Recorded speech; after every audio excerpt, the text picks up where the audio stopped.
Welcome to the Superhero of Love podcast. I am Bridget Fonger, and I wrote a book called Superhero of Love, Heal Your Broken Heart, and Then Go Save the World. My book is all about helping people love and be loved more than ever. I believe we all have a superhero of love inside of us. Yes, even you, superhero. And in this podcast, I talk to people who are all about helping us all tap into that superhero. May this episode make a difference for your heart. Let's get this party started. Speaking of dogs. My dog gets very excited, and he also is our guard dog. So he, every single time that somebody walks by, he gets very protective. Oh my gosh, what's your dog's name? This is Tallulah, and it's only that nobody's walking by right now. Otherwise, she'd be the same way. What's her name? OG. Named him after Krispy Kreme donuts, glazed. It's my favorite donut. But when he was little, he was literally the size of an original glazed donut. And all he would do was go in a circle and then plop down, and he'd be like curled up like a little donut. I want to name him Donut. I was like, I want to get that. So then I named him OG. That is fantastic. Oh my God, that is the fucking greatest story of a dog's name too. Oh my God. Okay, so superheroes, we are here with the obviously hilarious, but also incredibly kick-ass and wise Deja Riley. Deja, and am I saying your name correctly, first of all? Okay, Deja, okay. All right, and I love that your full name is Dejanay, right? Yes. Oh my gosh, and you said that right too.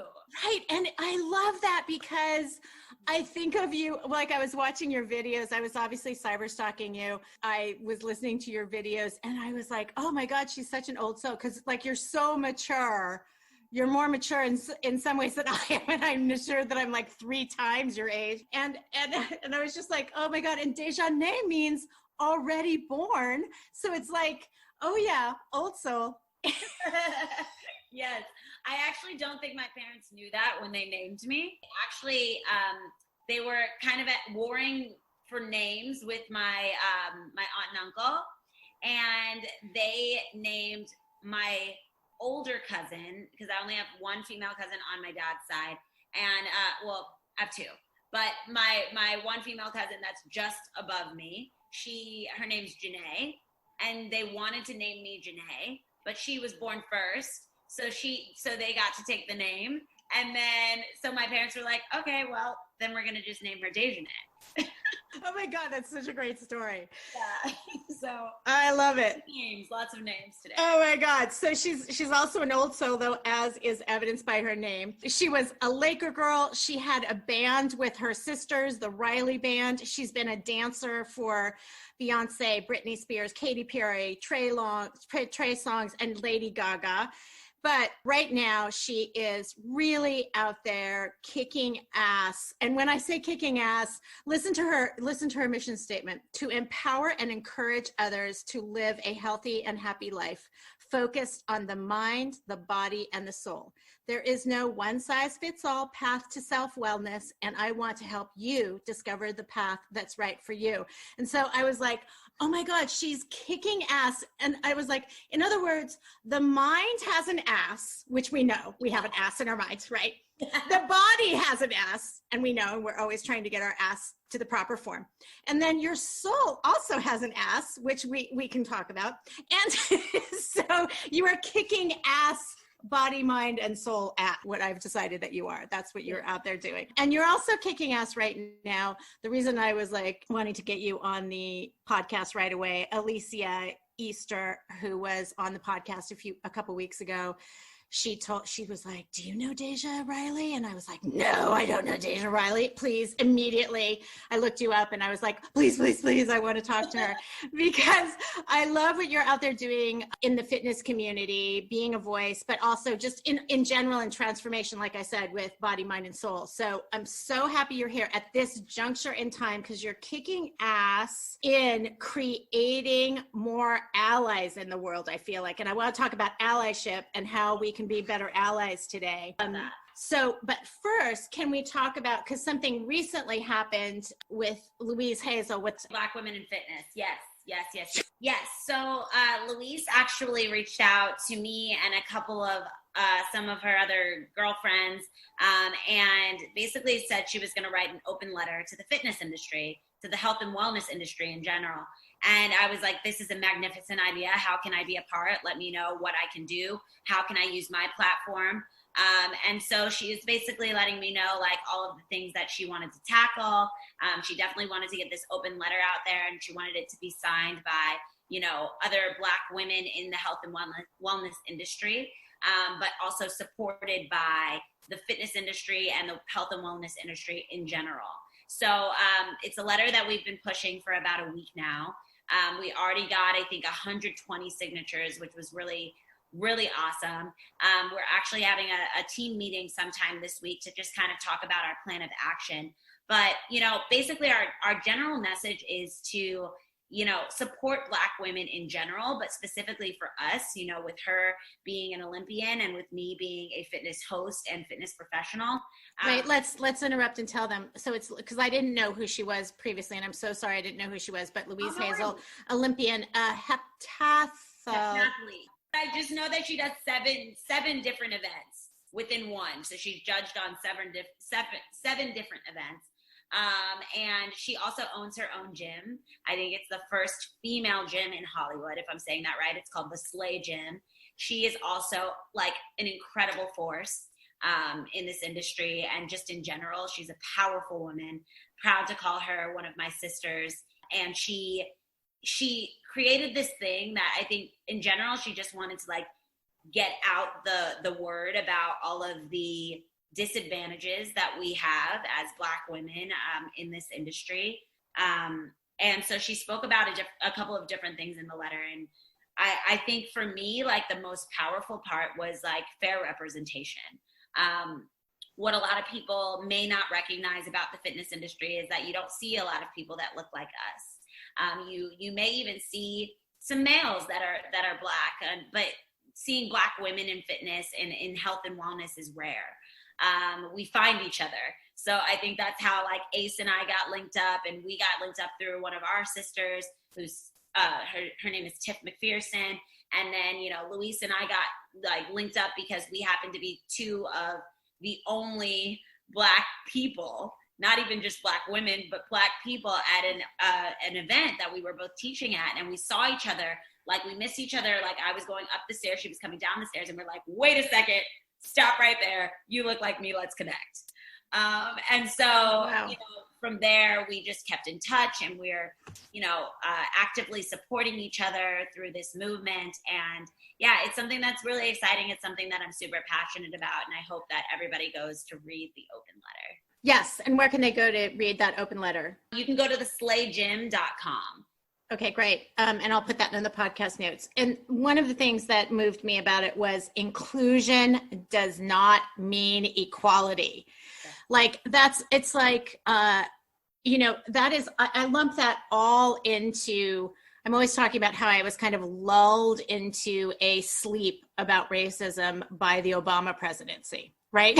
So I felt like we're cool. You know, we're good, and did not understand that it was just all simmering right under the surface. And, you know, I've lived in I lived in LA, Berkeley, New York, and then back to LA. So I've never been, and, you know, and I wrote an article last week about, I almost married a Black man. We drove across the country even, and I don't remember having any experience of racism. I think that we just like lucked out or something. I don't know. So my whole life I've been kind of lulled to sleep, but this inclusion, so in other words, we're raising the bar now, obviously. I just read How to Be an Anti-Racist, right? Like not being a racist, that was the bar before. And I was holding that bar. I just want to confess, I was holding that fucking bar. That is such a low bar. And I was just like, oh, I can barely lift it. It's right down here. But, you know, so how to be an anti-racist, raising it up. But inclusion does not mean equality. I think that's such a great anthem also. Yeah, it's very powerful. I mean, I think oftentimes, you know, it's so easy to think, oh, well, there's a Black person in the room. So, you know, we're fine. We're diverse, you know? Right. And for us, it doesn't necessarily mean that. Oftentimes we're forced into this position of being like the Black poster child for whatever we're representing. And that makes us feel uncomfortable when we don't have any support in the room, when we don't have anybody else that looks like us, that thinks like us, that moves like us. Like it kind of leaves us as like fish out of water. Right. And so, that statement really is very, very strong, that inclusion does not mean equality. We need positions of leadership. We need to be heard. We need to be seen. Like oftentimes I was just having a conversation with a friend this morning, and, you know, oftentimes we're fed the script. We're told exactly what the brand or whoever we're collaborating with wants from us. And then we're forced to deliver that as the token Black person or one or two Black people for the project. And so, you know, for them, that's like inclusion. They're letting us, you know, be in the room. Look, we let you in the door. Right. That's enough. Again, the fucking low bar. Yeah. You have brands that, so I didn't really officially finish with your with your introduction. I did a really botched job on your introduction. Got right into it. There's so many damn things to hit. But she has a workout method called Dance Out of the Box, and she's a host on PopSugar, and she has her own YouTube channel. So you can work out with Deja basically any minute of the day by just going to PopSugar and to her YouTube channel. But as a leader in the fitness industry, you have brands that support you. So have you been talking to those brands? I'm interested in those conversations. What conversations are going down with your brands? Yeah, I would have to say, and I don't want to call anybody out, but I will say those conversations have been very tough. I think a little bit frustrating because, you know, it's so hard to like explain to someone how you're feeling when for so long feelings have been kind of knocked out of the workplace, and they're like, you know, you don't bring your emotions to work, you know? And so it's very hard trying to not cross those lines of like, this is business, it's not personal, because this issue and these racial injustices and the police brutality and just racism in general, it's very personal for us as people. So, you know, it's very hard not to cross it into that line of talking about emotions when you're talking to, you know, a business. I think for me, like, I've stood very strong, and I consider myself to be privileged in that sense that, like, I do have a lot of brands that want to collaborate with me, so I can pick and choose. But I do know for, you know, some of my brothers and sisters, they don't necessarily have those liberties. They can't necessarily pick and choose different brands that they want to work with because maybe only a handful is reaching out to them or is willing to collaborate with them. So I plan on continuing to use my platform so that I can pave the way and open up the door wider for more of us. And when I reach out to these brands and I'm having these discussions with these brands, I'm saying that, you know, I'm very clear about, this is not about right now. This isn't a moment. This is a movement. I want to know what you're going to do for the long term. I want to know that you are going to have internal fair representation, not just external. I don't want to just see you sprinkle a few Black people into your ads and now you say you support Black lives. It's like, you have to be doing more than that. And I think my general message to any person who's trying to be an ally is, it starts from within. What does your heart posture look like? What are you changing your mindset to be like right now? And, you know, I think that will tell you a lot about the brands that you're working with. You know, they're humans too. Like, they're human beings. And if they can't feel and can't understand something that I believe is not very complex, is rather simple, then I don't need to be associated with them. And I think, you know, right now I've been really stressing building my own in everything that I enjoy doing. So even when it comes to like clothing brands, I used to like partner with a lot of different athletic brands. And now I'm just like, well, I think I'm just going to make my own line because, because I'm like, I don't see, you know, these brands, you know, doing things that they're not moving the way that I would like to move. And Mm-hmm. so for me, I'm like, okay, well, I'm not going to just talk about it. I'm going to be about it. I'm always about leading by example. And if you can't figure it out, then I'm going to show you, but I'm just going to be your competition now. So, Right, right. that's how it goes. And then you can hire all of these great women that you know as your brand ambassadors, right? Absolutely. And that So is I'm curious about the conversations. I'm sorry to harp on this, but the conversation with the sponsors. Are they sponsors? yeah, some sponsors, some brands like athletic brands and things like that. So Yeah. various brands. Yeah. So when you look at their leadership too, is it pretty much all white? You're having that conversation about who's behind the brand, not only what's in the ads, right? Yeah, there's actually a really awesome movement and organization called Pull Up for Change. And you can follow them on Instagram. I started following them when they had like less than 600 followers. And now I have no idea where the number is, but they're definitely like pushing the conversation in various brands. They've reached out to people like Nike. They've reached out to Gap. They've reached out, they've gone above and beyond to really make brands come to the table and present their stats for their representation internally and what they're going to do moving forward. So I really love that that particular organization is holding people accountable. It's holding these brands accountable.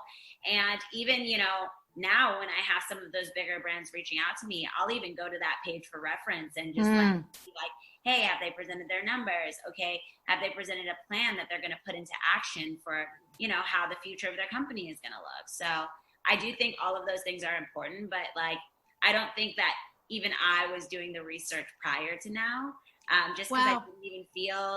I didn't feel comfortable and I didn't feel like my voice would matter. So, Ace, you saw her post in April, or was it? I think it was April, where she really was very, very emotional. Did you see that post? Right. Okay. Yeah. And I love what she said. I just wanted to circle it back to what you just said about emotions. Like you can't really talk about feelings with these brands, right? And she was like, I loved how she said in the interview that I did, she was like, well, that door just blew open. Now we get to talk about our emotions, right? Like you need to hear the emotions that everybody's been pushing down for, their entire lives, essentially. I think it's important to say, and I think that, depending on their response and their level of support, it'll tell you a lot about the company just on its own, Right. So these conversations have been enlightening for you. Yeah. Definitely. Yeah. Honestly, I'm always willing to grow. I'm constantly looking for new ways to improve all the dimensions of my life. In every area of my life, I'm always looking to grow. And so hearing the other side of the conversation and really truly opening up my ears and listening and absorbing what they're saying is teaching me so much about where this world stands. I think a lot of people just don't understand. They just don't, they don't get it. It's not that they don't want to get it. It's just that they've, been so far removed and haven't had to face these issues head on. And now it's like right in front of your face. You can't run from it. So you're starting to unveil just like anything anyone was ever hiding behind before, Right. And I'm learning that with friends too. It's like, oh wow, like before it was okay for you just to be like love and peace and joy and we'll hold hands, and like that's still a great message. I mean, I hold on to that every single day. I hold on to hope and joy and love and peace and all of those beautiful things. But at the end of the day, like, are you actively like standing up for what you believe in, and are you an anti-racist, or do you have racist tendencies, which don't necessarily make you a racist? And I definitely think that it's important for our allies to know, or newly recruiting allies to know, that it's not about you being an actual racist, like an active racist, where you are doing hateful things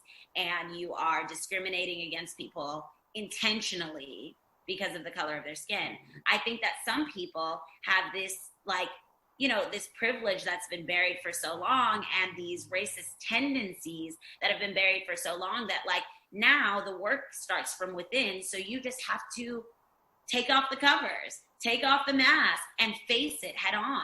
I think that's where the work truly begins. I think so many people are like so worried about defending themselves of if they're a racist or an anti-racist that they're missing the point.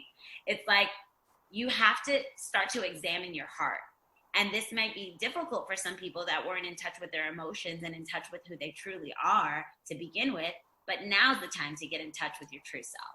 And it's not pretty either. Like it's really not pretty standing up against racism. And it's definitely butt ugly looking inside at what you know, the racist tendencies that you might have that you're unconscious about. Again, like all that time during the Obama, we just were lulled to sleep. I feel like we've just been lulled to sleep. And, you know, I mean, I'm ashamed I didn't raise the bar higher, you know, sooner. I think a lot of us are, right? Like that we didn't raise the bar higher. I think that's the bottom line, and didn't look inside because maybe that's why, because raising the bar higher meant you have to look inside and look at the ugly stuff and confront the ugly.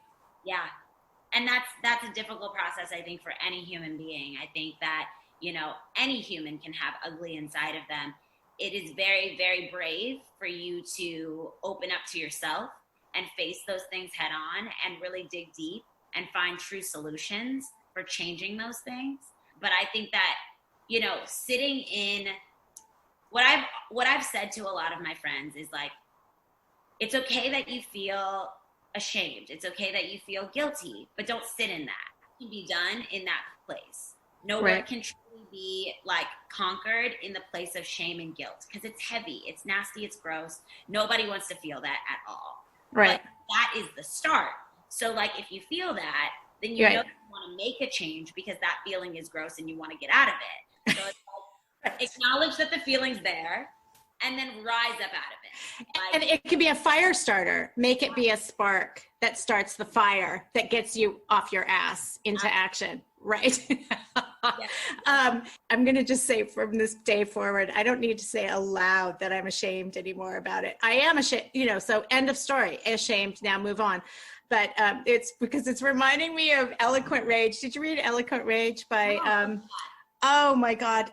Oh, I love reading, by the way. So. Oh my God, you have to. And I just read it by, I have to do Audible because I read so much. I have to read so much and write so much that I can't do it. Audible. Okay, this is one book going on Audibles and then one book that I'm actually like reading like page to page. Oh my God. Okay, so you must get this book on Audible because I just got chills. It is, first of all, it's not long on Audible. And I think I listened to it in 2 days because I was so addicted to it because you really, her name is Brittany Cooper.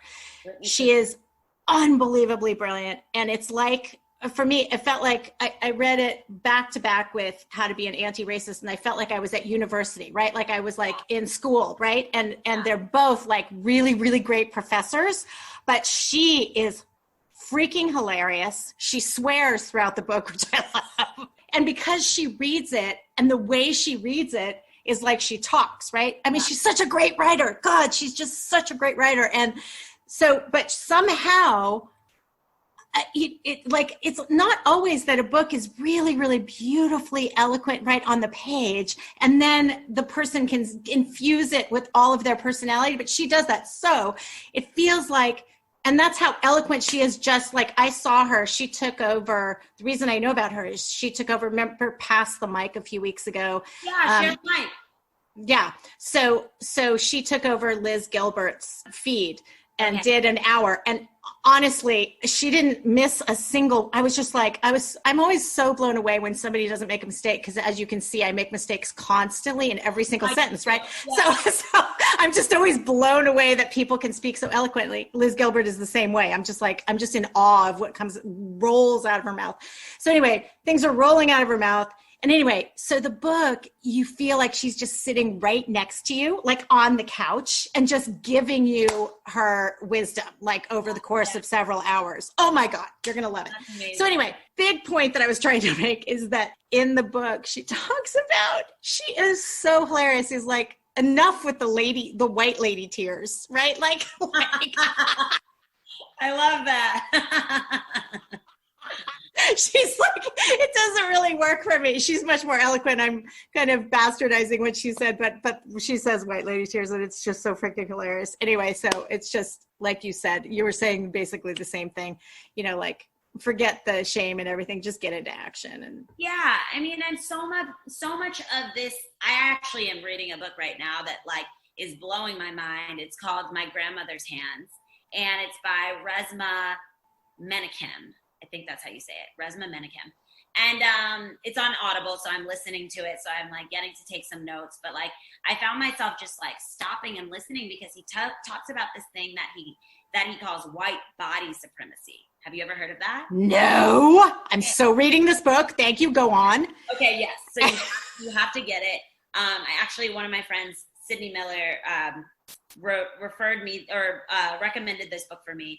And I got so excited because as soon as I heard it, I was like, he basically was like, if this word bothers you or this term bothers you, you probably should stop listening to this book. And I was like, I want to know more. Are you kidding me? Like, tell me more. Yeah. But he basically just talks about how white supremacy lives in the body. And there's so much that you can't even talk about if you don't talk about addressing the actual physical aspect of it and what lives inside of you. And I was like, wow, I just got chills. That is wild. As soon as he dove into the book, I was like, oh my gosh. And I'm not going to give it away because I now that you said you want to read it, yeah, you should. Yeah. But I think it's so powerful that he's talking about like, you know, this thing that just can't even really be expressed with words. It's like, it's embedded in you. Right. Like it's in our DNA. Yeah. Yeah. And so I'm like, oh my gosh, it's so true. Because when you look at, you know, some of these things that people are saying, like I was watching, my husband likes to find these like funny YouTube videos and memes and things. And we were watching these people talk at like a Trump rally. And you're like listening to them and you're like, how can that make sense coming out of your mouth? Aren't you questioning what you're saying? But it's like these people like, you know, it's something that's like passed down to them almost like genetics, and it's like living inside of them. So it's like there's so much work to be done to unlearn all of the behavior, just like, you know, the mannerisms and different things that you might not even realize that you did, but right. Because programmed in you since, you know, before you can actually remember, it's something that lives inside of you. So you have to address, you know, the functions of the body and, you know, how this can maybe even form some sort of chemical imbalance inside of you. So it's like, it really, I mean, it dives super, super, super deep. Okay. I definitely, if you like to get heavy in the things that you read and you like to be challenged, yes, this is definitely a book that will challenge you. Okay, great. But I'm finding that, you know, a lot of my friends didn't necessarily realize the things that they were saying and doing that could be offensive to me. And it's so interesting now that like the support system that I have around me is so powerful and so full of love that like even I was with a friend yesterday and we've grown up together. We've like known each other for like almost 20 years. So like she's like a sister to me. And as I was driving off, she called me and she's like, oh my gosh, she's like, I didn't even realize that I might have said something that was offensive in our conversation, but I'm like, not really sure if you were offended by it. So I just want to like call you and talk it out first. And I was like, wow. I was like, I didn't even remember that part of the conversation. I'm like, but I love that you called me. And she's like, I just need to be hyper aware right now because I'm trying to unlearn some things and deprogram myself so that I can like absorb the right things and like start to move differently.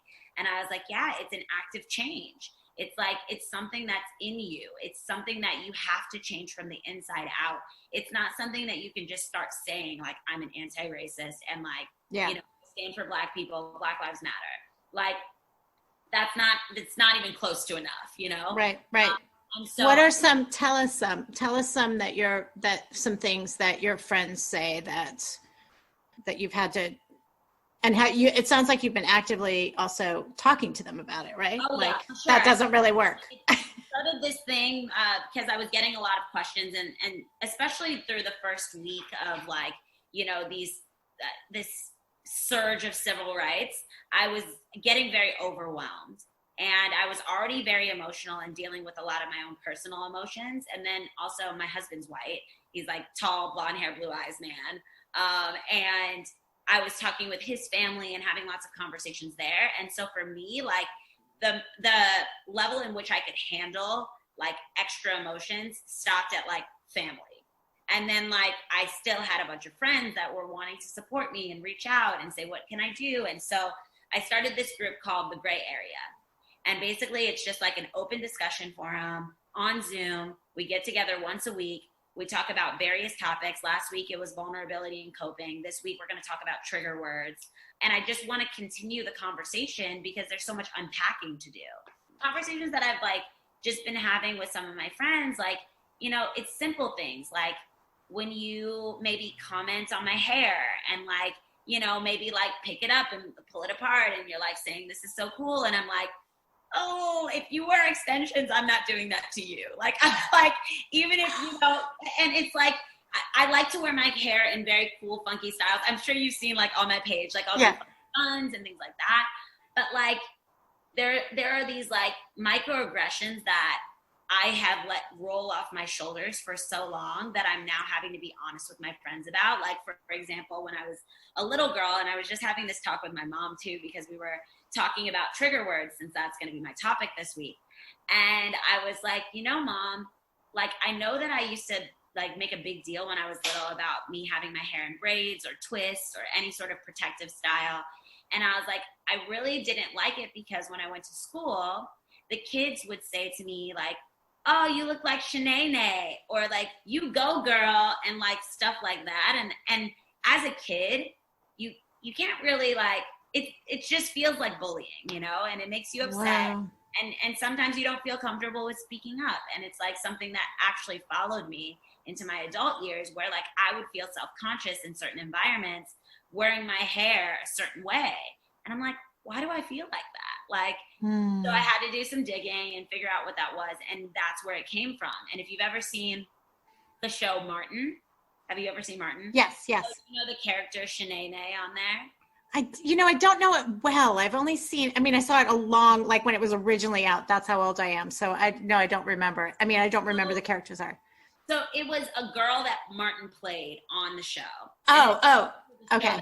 Absolutely loved. But she wore braids and or sometimes twists, and like her hair would be like in a high ponytail, and she was very sassy and like bold and forward and like in your face sort of.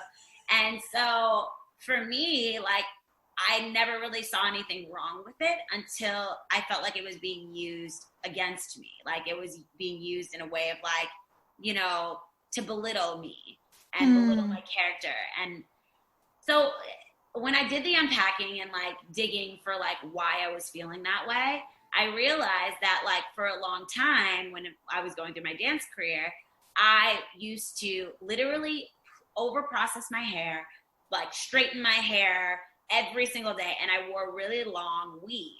Now my hair is like super kinky curly, like it's not meant to be straight at all. So like when I was doing that, I was really damaging my hair and like ruining my curl pattern. But this was all because I was so self-conscious about like my hair. I always thought like, oh my gosh, I needed to make it look as straight as possible so that I could blend as much as possible with all of these people that I'm interacting and working with. So yeah, some of those conversations have been about hair. They've been about, you know, just different things that like we experience as Black people. And like, I think like I've been able to be very transparent about my level of discomfort, but I also think that there are some things that I'm learning that I wasn't comfortable with, that I'm now just starting to speak about. So it's still a new process for me too. I mean, I just think I've been encouraging my friends by saying just as much as you're educating yourself and looking within, I'm doing the same. The reason I wanted to talk to Alicia after that post is the thing that really got me was the behaving, you know, and the fitting into, you know, round, square peg, round, you know, like trying to fit your hair into white hair your model, right? Yeah. And how, like she said in her video, how exhausting that is. trying to every single day fit in. I got exhausted even thinking, like for a few days, she was in my head for a few days, and I was just like exhausted for a few days, right? Like replaying it in my head, because it's like I felt all of your exhaustion, the collective exhaustion. When that is a pattern, when you're pushing down yourself and fitting in, then I think that, I mean, and we all do that to some degree in life, right? Like you want to fit in everywhere. You want to belong. So we all want to belong. So that's like a human thing, but it feels like you have to do it for survival. Then you don't even realize it's just an immediate thing. Like, oh yeah, push that down. Oh yeah, push that down. So is that what's happening? Like the unwrapping of all of that? Yeah. I mean, and I think on top of that, it's like kind of feeling like we're on a time crunch, because we don't know how long people are going to allow us to unpack in this way. So like, I think what me and some of my Black friends discussed was feeling like people were going to treat this like a trending topic, and we just didn't know how long we were going to be trending for. So we're like, okay, right now we're given permission to feel all the feels, but we don't know what that's going to look like in a week, in 2 weeks, in 3 weeks. And to be honest with you, this is like an emotional struggle that we may be dealing with for quite some time. None of us know when we're going to be, fully okay. Right. And so, I've been on like this roller coaster of emotions from day to day. And I think a big thing for me is that I've always had to act like I was strong and like act like I was okay. And so even in the simplest things, when my friends hit me up or family members hit me up, and they typically say like, how are you? And with my family, I feel very comfortable saying exactly how I'm feeling. But with anybody else, whether it's somebody I'm working with, a friend, doesn't matter how close the friend is, I am so used to saying, I'm wonderful, I'm fantastic, I'm great.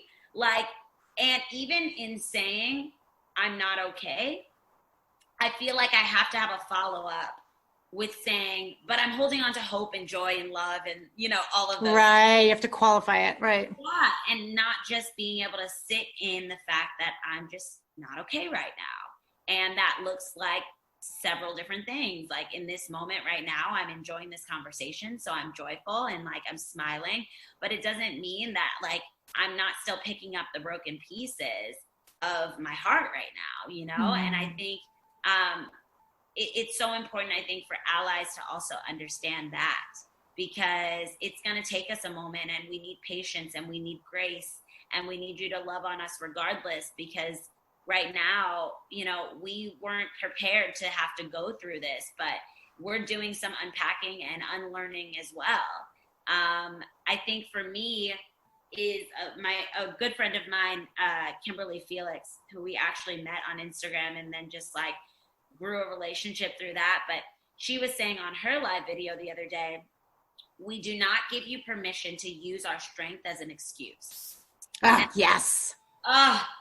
Yes, Kimberly. Yes, Kimberly. Saying it for Hallelujah. Yeah, that's great. Because it's so true. I mean, like Black people are very resilient. We've been through a lot. But we keep bouncing back. We keep being strong. We keep pressing on, and like we're gonna continue to do that. But that doesn't mean that you can just say, okay, now it's blown over. Now this fight has ended. They're doing good now. They're smiling now. They're posting pictures of them doing fun things with their family now. So they're good. Right. That's not it. That's not the case. We've got a long way to go, and I just think that it was so powerful for me, and I've been holding on to that ever since watching her live last week, that I'm a strong person. I'm a very strong woman, and I can bear a lot, but at the same time I want our allies to know, and I want other people to know that like there will be moments where we're breaking down, and that's where we need your support the most. Yeah, we need to pick up the slack, right? Like when the first protest started happening, I was like, I would love it if you guys could sit this out and we could just go protest. You know what I mean? Like, you fought enough. Let the white people go protest. I mean, but we needed your voices. So that was that wasn't a solution either. But, it's just like, I mean, honestly, like, there are moments where I'm like, I need to just sit this one out. Like, I had that moment this weekend. I was like, good. I just need to take this self-care Sunday and Saturday and like be with myself, be with people that I love, connect back to things that I love to do. And I did that. And That's great. That's great. I feel like I can pour out again. And I think that is important, is that I'm taking my time to fill myself back up so that I can continue to pour out, because that's what I love to do. I love to give to other people. I wanted to ask you, how are you taking care of your heart? And I think you just answered that question, but are there other ways that you can suggest that people take care of their heart during this time? I love what you said. I've been saying that too. We have to fill up in whatever way you can fill up before you can give back, because the giving while you're depleted doesn't help anybody, right? No, and to be honest with you, in the past, like I've definitely felt like acts of service is really what brings me back to life, like doing things for other people. But I've actually been thinking about those acts of service also, being for myself, serving myself sometimes. And I actually really like that I'm adding that to, my roster of things that I love, is like giving back to myself. So even things as simple as like taking a bath and like listening to my favorite playlist, or, going for a walk around my neighborhood and breathing fresh air, or simply sitting in my living room and doing some breath work and meditation, watching movies with my husband and eating dinner and enjoying each other's conversation and getting lost in it without our phones or devices. And like, those are things that like remind me that I do have amazing things in my life, and that there is hope for our future to continue to be filled with the things that I love, and then it just fills me back up. Like I said, I think it's very true that you can't pour from an empty cup. Mm-hmm. It's impossible. Mm-hmm. So in those moments where I'm really feeling depleted, like the other day when I had that breakdown, that's when I decided, like, okay, I'm taking 2 days off. Like, I deserve that. If nothing else, I'm taking these 2 days off. I'm going to sit with myself. I'm going to sit with people that I love, that remind me of love. And I'm just going to let these days flow. And then when I feel like coming back to social media, back to my platforms, then I'll do that. And this morning I got back on and I felt a little yucky again. And I was like, I'm going to back up from this. And you met Gabby. She's literally, she's more than a manager to me. She literally does like everything with my brand. She like helps to handle. So she's like, yeah, I'll do it for you today. I'll post for you today. And I was like, yes, amazing. Oh, so I haven't been on social media today either, because I've been letting her like just kind of take over and post for me. I just needed that extra day. Sweet. Yeah. So just setting boundaries for myself. I think everyone should be setting boundaries in their life. Now more than ever, those boundaries are so important to honor. And that's what I'm doing. I didn't want to bring up your dad until the end of the interview, because you can always bring up that guy. No. You have a great dad, but it's kind of like, it colors everything, right? So her dad she's the daughter of the founder of New Jack Swing, Teddy Riley. So you grew up in this very, very you grew up in an incredible world, right? And then, so I just can you just tell us the story of how you went from, because you then started a band, the Riley Band, with your sister. So you went from, can you just tell us a little bit about the story about how you went from like growing up so entrenched in this amazing, exciting music world. I mean, he was such a pioneer. So this incredible world of music. And then now where you are a leader in the world of fitness. So tell it, and in transformation beyond fitness of the, as we said, kicking ass in the body, mind, and soul arena. I love it. I will use that intro for years to come because it feels so good. But my dad actually played a huge part in the lifestyle that I've chosen for myself. We did grow up with an incredible dad, but to us, he was just that, our dad. So like, I didn't really know that he like pioneered a whole like genre of music and a whole era of music, actually.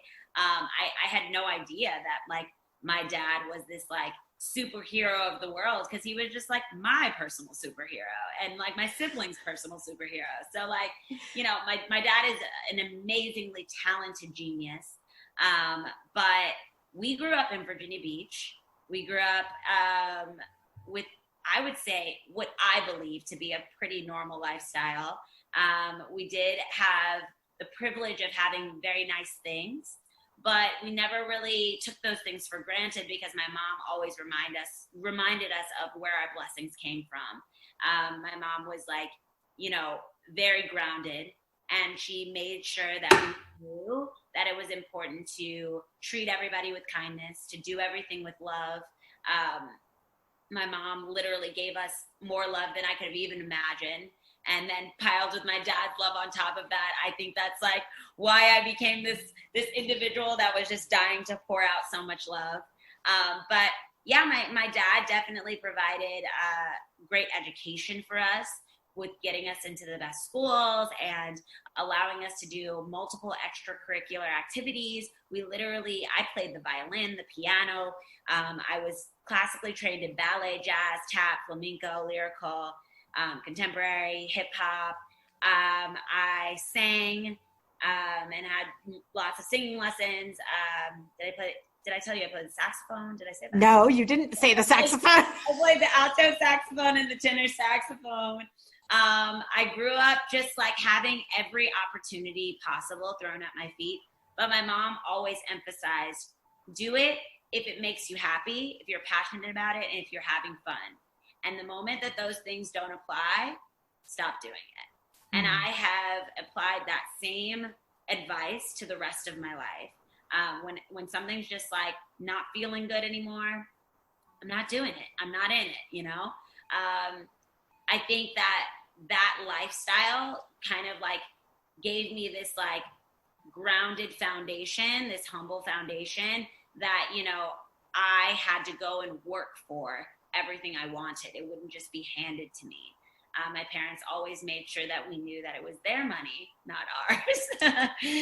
And so when my sisters and I moved out to LA, I actually moved out here first, and then my sisters followed. They're like my little ducklings, and they You're the oldest, right? You're the first child. Okay. Yes, I'm the eldest. So they moved out here soon after I did. We actually came out here to pursue dance. My baby sister is a makeup artist, and then my sister right underneath me, my half sister, is a musician and a model. And so my middle sister was also in the dance industry, and she like kind of just like trailblazed. She's an incredible dancer, by the way. I'll definitely have to send you her profile so you can see her move. But she was just like blazing trails everywhere, knocking down doors everywhere. And it was funny because she's my younger sister, but when we were dancing and working with different people in the industry, oftentimes people would be like, oh yeah, you're Tasha's sister, right? I was like, she's my younger sister, but yes, I am her sister nonetheless, you know. But we both had incredibly successful careers in dance, and we decided that we wanted to go back to our roots and do music. And so my dad was the first to be like, okay, if you want to do this, you got to see if you're cut out for it, just go. And he literally did not give us any boosts. He did not like really give us very much advice even, and he just kind of let us figure it out on our own. So we spent about 5 years in the music industry, just like creating and working with some incredible teams, and we shot some music videos. We recorded a whole album that didn't end up coming out, but we put out a couple of singles, and we enjoyed our time doing it, but it taught us a lot of life lessons, especially being out here in LA. It's a different beast than Virginia. It's you know, it's nothing like what we were accustomed to growing up. And so we learned the harsh realities of what it's like to be an adult and a struggling artist in LA. And then soon after that, when we decided, you know, we didn't want to really pursue music anymore, we kind of all went like our separate ways. And I went back to dance. I was like, I really like never stopped dancing, but I was really more focused on music for a while, for those, 5 years. And then I decided that, dance is my first passion. It's what I have loved all my life. So I'm going to go back to doing that. And then I started to really get in tune with myself, and understand that I was feeling very small and feeling like I wasn't enough and feeling like I just was incredibly insecure. And I noticed that came from being, plunged into an industry that was full of rejection, that was full of constantly feeling like I had to like change myself and make myself blend in order for me to like get the job or go to the next level in the industry. And I didn't like the feeling. It was gross, it was yucky, needed to get out of it. And that's what landed me into fitness, because I wanted to do something that still fed my physical impulses. I always loved taking group fitness classes. I had a trainer myself. I truly enjoyed just like working out, sweating, feeling good. And it brought me the same like joy that dance always did, but it was like a pure joy. It was like, I can, decide how I want my body to feel. I can decide like, how intense the movement is. Whereas dance, it's all intense. There's nothing that's not intense about dance. But I learned to love my body a lot more through fitness. And so I gravitated to that. I started out as a group fitness instructor, and then soon got the opportunity to become a fitness host through PopSugar. And now I just consider myself to be like a motivator, a leader. Someone now a couple of people have called me an activist. I don't consider myself to be an activist, but I think I am very active in this. But you are activating bodies, minds, and souls, by the way, right? You are an activator, activist, right? Yes. I will say I am an activator of the mind, body, and soul, for sure. I will take that title. But wait, can you tell me about boxing? Because I know you weave in boxing, and oh my God, you guys, you have to Google her, because go look at pictures. Your body is so cool. Like, raw. I just want to be a boxer because of you. Like, well, you can always box with me. I love boxing. It actually was, for me, very therapeutic. When I started like learning how to hit mitts and hit the bag and really even just like shadow box, I found myself to be so much stronger than I was. And it was my therapy and my healing to get from the place that I felt like I was in from dance to where I am now. I wouldn't have been able to motivate people in the way that I do if I really didn't do that work. And boxing was a huge component of me getting that work done, that self-work that I talk about so much. But I actually became an amateur fighter last year. I got in the ring and I had my first fight. Oh my God. And? Crazy. I lost, but it was awesome. Oh my God. It sounds so scary. Was it scary? Yes, it was terrifying. Scary. Oh my God. Can you stop doing that? Because I'd like you to stop.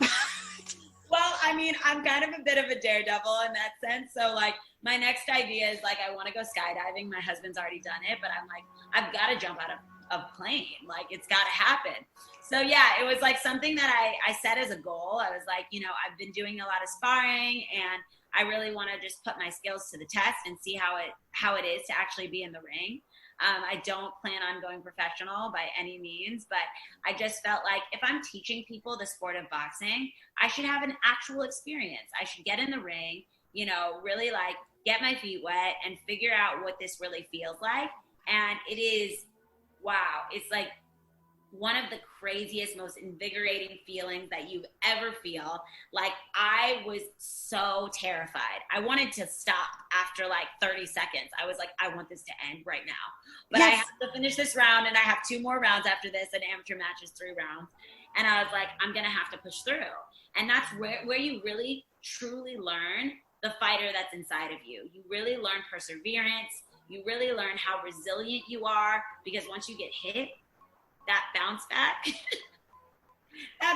game has to be really strong. Like, they're just like, there's nothing that equates to it. You really can't. It's a hard feeling to describe what it's like to get hit in the head or the stomach or the chest or really anywhere. But when it happens, you really learn what you're made of. Jesus, that is terrifying just even hearing you talk about it, because I'm looking at your face and I'm like, oh my God, please don't ever, nobody hit her face. I know, that's what my mom said. My mom was like, I can't watch. I'm not going to watch. I'm not going to be there. I'm not going to watch. And I was like, Mom, it's fine. It's okay. You don't have to watch. Oh my God. The other thing is, when you were talking about it, I was like, you know what? That's why you need 3-day weekends right now, and maybe 4-day weekends right now. No, because it's like you're boxing right now, right? You're boxing racism now. That's a really good metaphor. It's really honestly true. Like, I feel like I am in the ring. I do feel like I've got to, finish this fight. I've got to see it to the finish line. I got to go until the bell rings. And I just want to commend you again for getting in the ring with your brands. Thank you for trying to lead them into the conversation. You got them in the ring, and I know that they beat you up, but and that's okay too. You win some, you lose some. You're not going to win every single battle, but hey, we're in this to win the war, not to win the battle. You're so fun and so inspiring, and I'm really glad that you are activating and activisting, and that you're staying in the ring for us all. And I hope everybody follow Deja. There are 2 places that you can follow Deja on Instagram. Yes, on Instagram you can follow me at Deja Riley, and then my fitness page that's strictly just for like all of my dance out of the box stuff, which is the workout method that I created that Bridget mentioned. You can follow me at Deja Riley Athletics. So to spell my name, DejaRiley, and then you just add athletics to that. On YouTube, youtube.com/Deja Riley. That's where you'll find all of my videos, all of my creations and collaborations. And then you can also check me out on PopSugar Fitness. Woohoo!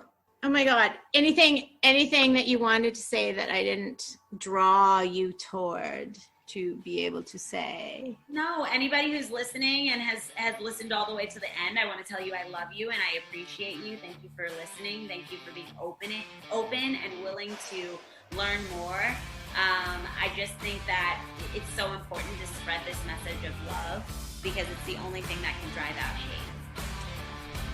How amazing is she? Deja Riley at DejaRiley.com, DejaRiley. Follow her on all social media. Oh my God. She's amazing. Wow, what a gift. And if you like this podcast, please go rate, review it, subscribe to it, tell your friends about it. We need more superheroes of love in the fold, just as Deja just said. Spread the love, spread the word. And if you haven't got my book yet, Superhero of Love, Heal Your Broken Heart and Then Go Save the World, this is a really great time to read it. We all need to heal the wounds inside our heart, whether we're in a relationship or not in a relationship. It's a good thing to focus our mind on right now, clearing our hearts so we can love even more. Thanks for coming, superhero.